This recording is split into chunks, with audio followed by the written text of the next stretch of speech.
wabarakatuh. Sebelumnya, perkenalkan saya Sisil Yahaura Zahra dengan NIM 0221039 dari Fakultas Sosial dan Ekonomi. Tujuan saya membuat video ini untuk memenuhi tugas mata kuliah Manajemen Risiko. Kemudian, di sini saya akan memaparkan beberapa materi mengenai risiko keuangan perusahaan yang selanjutnya akan saya bahas. Materi pertama ada pengertian dari risiko keuangan, materi kedua yaitu risiko aspek keuangan, materi ketiga efek bahaya dari utang, dan terakhir mengenai alasan mengelola risiko keuangan. Di sini, pengertian dari risiko keuangan yaitu kemungkinan terjadinya kejadian atau kondisi yang dapat berdampak negatif pada kondisi keuangan suatu individu, perusahaan, dan institusi. Risiko keuangan merujuk pada potensi kerugian finansial yang dapat terjadi akibat berbagai faktor yang mempengaruhi aset dan aliran kas sebuah entitas. Faktor-faktor ini termasuk fluktuasi pasar, perubahan suku bunga, nilai tukar mata uang, dan perubahan kondisi ekonomi global atau lokal. Risiko keuangan dapat mempengaruhi kinerja perusahaan, investasi, dan stabilitas keuangan individu. Untuk mengelola risiko ini, perusahaan dan individu seringkali menggunakan strategi seperti diversifikasi portofolio, lindung nilai, dan pemantauan ketat terhadap perkembangan pasar serta kebijakan ekonomi. Manajemen risiko yang efektif sangat penting untuk meminimalkan potensi kerugian dan memastikan keberlanjutan serta pertumbuhan keuangan jangka panjang. Materi kedua mengenai risiko aspek keuangan dibagi menjadi 4 bagian, yaitu yang pertama, biaya produksi yang berlebihan merupakan biaya produksi yang tidak terkendali dapat menggerus margin keuntungan perusahaan.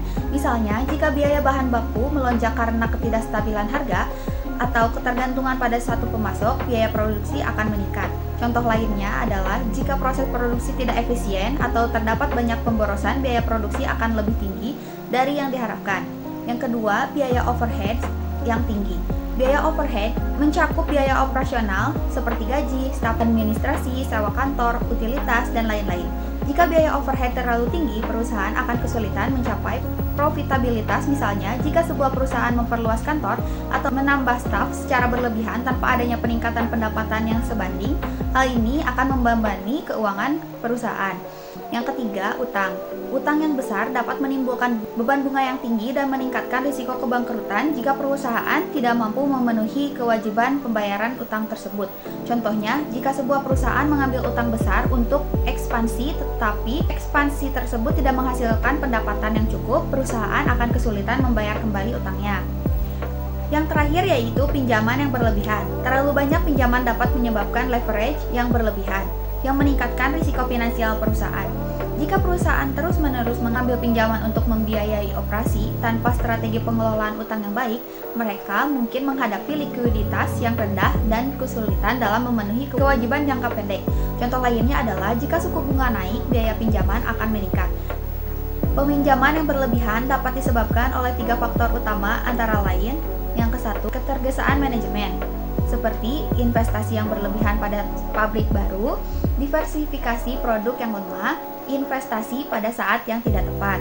Kedua, ketidakaktifan manajemen seperti kegagalan dalam merespon periode jatuhnya penjualan, kegagalan mencegah jatuhnya penjualan pada lokasi pasar yang ditentukan, harga barang terlalu tinggi atau harga di bawah harga pokok produksi.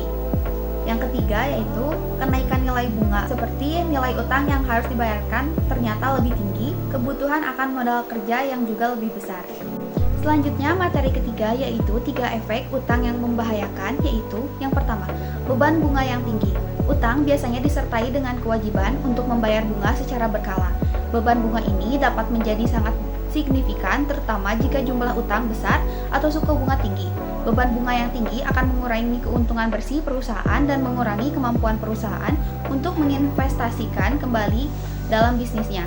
Contohnya yaitu, perusahaan yang memiliki utang besar dengan bunga tinggi harus mengalokasikan sebagian besar pendapatannya untuk membayar bunga tersebut, sehingga mengurangi dana yang tersedia untuk pengembangan produk baru atau ekspansi pasar.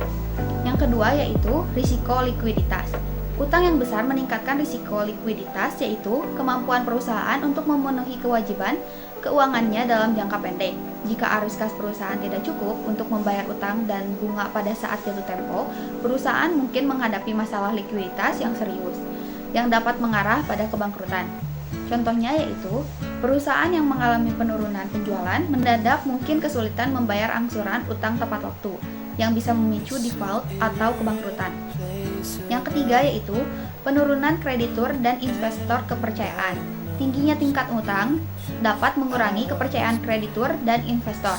Kreditur mungkin menganggap perusahaan sebagai risiko kredit yang tinggi dan menaikkan suku bunga pinjaman baru atau bahkan menolak memberikan pinjaman tambahan. Investor mungkin khawatir tentang solvabilitas perusahaan dan mengurangi investasinya atau menjual saham mereka yang dapat menurunkan harga saham dan kapitalisasi pasar perusahaan. Contohnya yaitu perusahaan yang mengumumkan peningkatan signifikan dalam tingkat untungnya mungkin melihat penurunan harga saham karena investor khawatir tentang kemampuan perusahaan untuk membayar kembali utangnya dan mempertahankan profitabilitas. Materi terakhir yaitu alasan mengelola risiko keuangan.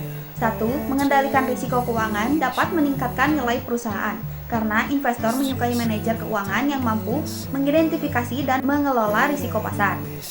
Yang kedua, stabilitas aliran kas bisa meminimalkan kejutan laba sehingga ekspektasi arus kas naik. Stabilitas laba mengurangi risiko gagal bayar dan kebangkrutan. Yang ketiga, manajemen exposure yang aktif membuat perusahaan bisa konsentrasi pada bisnis utama. Yang terakhir, pemberi pinjaman atau kreditur, karyawan dan pelanggan juga bisa memperoleh manfaat dari manajemen exposure. Kesimpulannya yaitu, risiko keuangan adalah fluktuasi target keuangan suatu perusahaan akibat variabel makro yang disebut juga dengan risiko pasar. Hal ini menimbulkan risiko tambahan bagi pemegang saham yang disebabkan leverage keuangan. Pengurangan biaya efisiensi dan pengendalian utang dapat memitigasi risiko-risiko ini, meningkatkan nilai perusahaan dan stabilitas arus kas, meminimalkan kejutan keuntungan dan memungkinkan fokus pada risiko bisnis inti, sehingga menguntungkan pemberi pinjaman, karyawan, dan pelanggan. Sekian materi yang dapat saya sampaikan. Mohon maaf bila ada salah kata. Wabillahi taufiq wal hidayah. Wassalamualaikum warahmatullahi wabarakatuh.